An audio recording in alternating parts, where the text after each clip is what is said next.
Two really good teams matching up against each other. A lot of people think it's a measuring stick. This man is in tune with this rivalry because he played for both the Ravens and the Eagles. Listen, I believe, here's the thing about Torrey Smith. I know he's got a rooting interest in this game. I'm trying to figure out what it is, right? Let's put the things together. He played for the Ravens early, very successful. Played here, very successful. Enjoyed himself here. Married a Philly girl. That puts it over the edge. Yeah. And when he sits in front of the TV, he's partial to the Eagles in this game. We welcome him on the Comcast Business Hotline, Mr. Torrey Smith. Hello, Torrey. What's going on? Hey, how you doing? You just heard what I had to say. You're sitting in front of that TV. Where are you leaning on your rooting interest? I love it. I just tell everybody I'm rooting for the team with the birds. Come on now. You're not going to get off the hook that easy. The wife has to have something to do with it. Listen, they're all tied in the same way. My kids are brainwashed too, but I can't pick. I win either way, so I'm in a really good spot. All right, let's talk about this game first of all, and then we want to get to this great charity that you run and ask them questions about it, and the raffle that you have coming up where you're giving away tickets to this weekend's game, this Sunday's game. So the Eagles have come out. I don't know if they've come out of nowhere, but we didn't think that they were going to be this successful, especially the way they started. The Ravens are always consistent. When you look at this Eagles team, what do you see?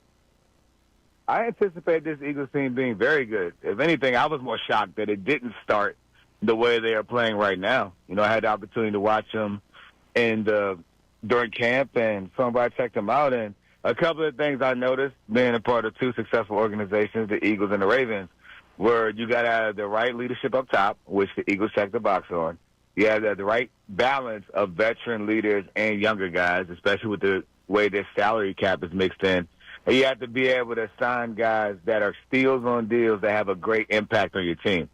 And I think what we've been able to see, the Eagles check the box on all of that. It was just a little bit slower start in the beginning than what you anticipated now. I think Jalen's very comfortable. I think he's playing in a great way. I think the offensive line is gelling. They're rolling. Obviously, you add Saquon, which is really a cheat code to this offensive line and the system. I mean, I'm not surprised at all. The defense is playing well. They're getting after quarterbacks. And, I mean, I expected them to be here. It took a few weeks, you know, a little lag in the beginning, but they're rolling. They look very good right now. We're talking to Torrey Smith. I'm looking at your Twitter. You tweet a lot, and I read this tweet a couple days ago. You all really let the Eagles' offensive line get Saquon with 3 laughing emojis, right? So it's almost unstoppable, really, when this guy rolls behind that kind of line. And I know the Ravens can stop the run, but this almost looks like you can't stop what's going on here when the Eagles run the football.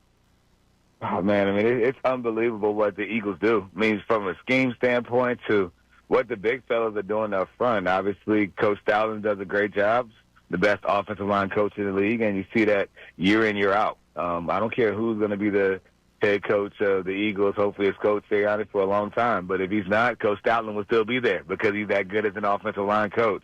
And it just says a lot about, you know, the coach and those guys buying in. I think Lane Johnson looks as good as he ever has as a vet leading that crew. And, you know, they have Howie Roseman's done a great job just drafting and putting guys together. Again, being in that room, being in that locker room, you know, playing in the league, no one works harder than the offensive line. They have the most meetings. They have the most walkthroughs. They spend the most amount of time. So if you see an offensive line that stinks, it's not because they aren't working hard, right? They're putting in the work. They just may not get it done on the weekends. And I think you add the combination with them with great coaching, great talent, and them just flat out going out there and dominating. And then you add Saquon to it. Like, who let that happen, right? I love it because I love embarrassing smart people.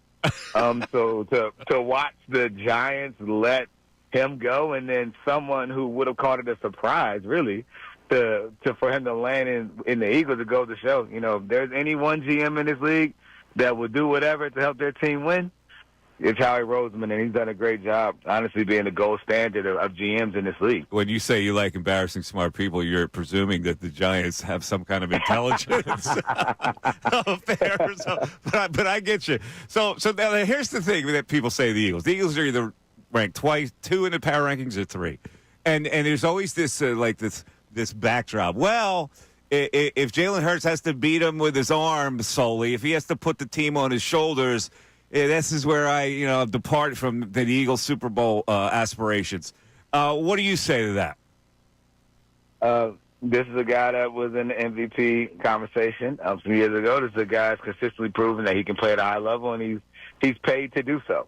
I think when you talk about a leader at the quarterback position, there's no one better than Jalen Hurts in this league, and I think he's consistently shown that he can win because he is your quarterback.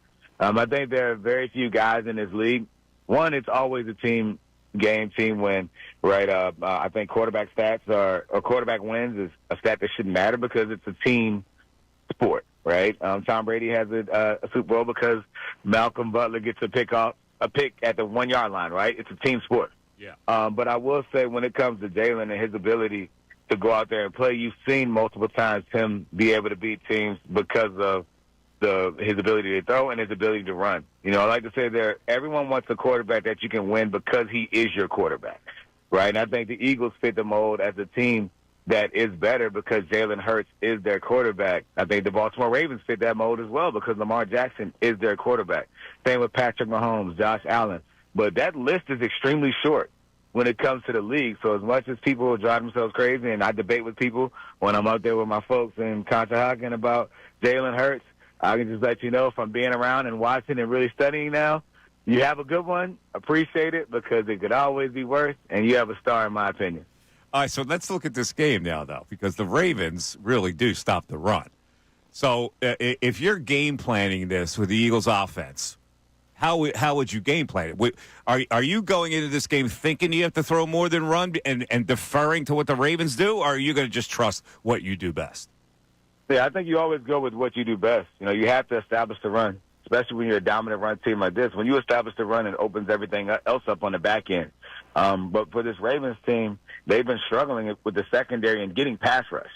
That's really been their Achilles heel. They haven't been able to get pressure with their guys winning up front. Now, they've been better the last few weeks, but they haven't been able to consistently generate the pressure that the Baltimore Ravens are used to generating. So whether it's through blitzing or just simply rushing forward, they hadn't been getting home the way they would like to. So if I were going into this, I'm dialing it up. I'm sticking to the script, and going to let our guys go win one-on-one because in the secondary they have Marlon Humphrey who's playing at an extremely high level at the cornerback position. They traded for Tre'Davious White from the Rams just a few weeks ago, and he's starting to pick up steam to get more and more reps. But the reality of it is you have space and you can attack these guys. And if Roquan Smith is not healthy for this game, which is kind of up in the air, you have to see how practice goes this week. But if Roquan Smith's not there, there's a huge void in the middle of the field you can attack as well in the passing game and the running game. So I wouldn't shy away from anything. I would just go out there and play the game. Talking to Torrey Smith. Torrey, let's talk about your charity, which is that Level 82. Your wife, Chanel, was formerly Chanel Williams from Plymouth White Marsh High School, track star at Maryland, and you an athlete at Maryland. By the way, how many children do you have? 3 and done. 3 and done, but you got some pretty good genes passed through those children. So you have started this charity, and this is really to give back to the city of Baltimore, which has a lot of social problems. So tell me about the idea for you formed this charity and what you want to do with this.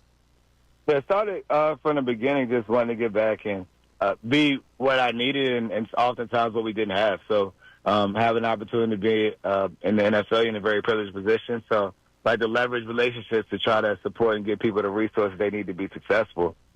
Since retirement, it's turned into actually opening up a rec center in Baltimore. We run it. It's actually shut down on the renovation because the Ravens donated to build it out. It's going to be a major Boys and Girls Club, which is a great accomplishment for what's coming next September. But we also do programs outside of it. We do back-to-school events up here and back home in Virginia and in Baltimore as well. We have our 7-on-7 stuff where we travel and we mentor the athletes through the game. We have a lot of kids from the Pennsylvania area that play with us there with Level 82, and some of them are going to college or even being recruited. I mean, at LaSalle, we have Julian McFadden, Joey O'Brien, Gavin Sidwar, Germantown Academy. You got Xavier Stern, SVH Academy, Aaron Clark. We have so many kids from all over up there. And honestly, it starts from our ties with my wife being right there in Conshohocken. So some of them we've coached since they were, 9, 10 years old running track. So it's really cool to be involved in the Philly area still and have an opportunity to kind of be where our feet are. That's what we say. We are where our feet are. We're going to help wherever we are. So I'm excited about it. We're raffling off 2 tickets. Yeah, tell me about the raffle now for the tickets. How do people get involved in this? Yeah, we love folks that donate for the goodness of their heart. However, if we got to bribe you, we have 2 tickets to the game this weekend. Obviously, it's the hottest ticket in town down in Baltimore. 2 tickets to watch the Ravens. All you have to do is go to our level82.org page and donate. $35 equals 1 ticket. If you donate $100, we'll double it, so you'll get 6 tickets. So just trying to raise money there. We also have a Give Lively link that's posted if you're on any social media. You can check me out there at Torrey Smith WR, Torrey Smith WR. And we're just trying to raise money to get going for the next year and just continue to make an impact. Torrey, we know that you went to Maryland. Maryland plays Penn State this weekend, and when some people from Maryland try to tell me about the football program, I always put my hand down, I do the too small thing.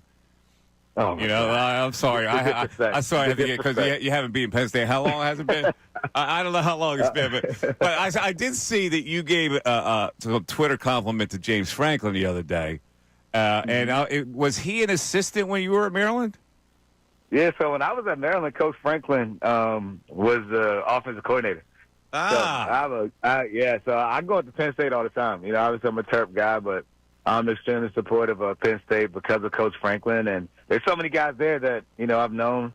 Literally their quarterback's coach, Danny O'Brien, was my quarterback. That's right. He was the quarterback when you were there. Yeah, so there's so many guys that we have ties to, from the personnel department to literally the coaches on the field. So guys that I played with or folks that were even at the Ravens. So definitely a lot of family out there, and I'm always rooting for them. This is a tough one. We stink, so I would say we aren't going to a bowl game. I would love for them to continue to have a shot and be in the playoffs.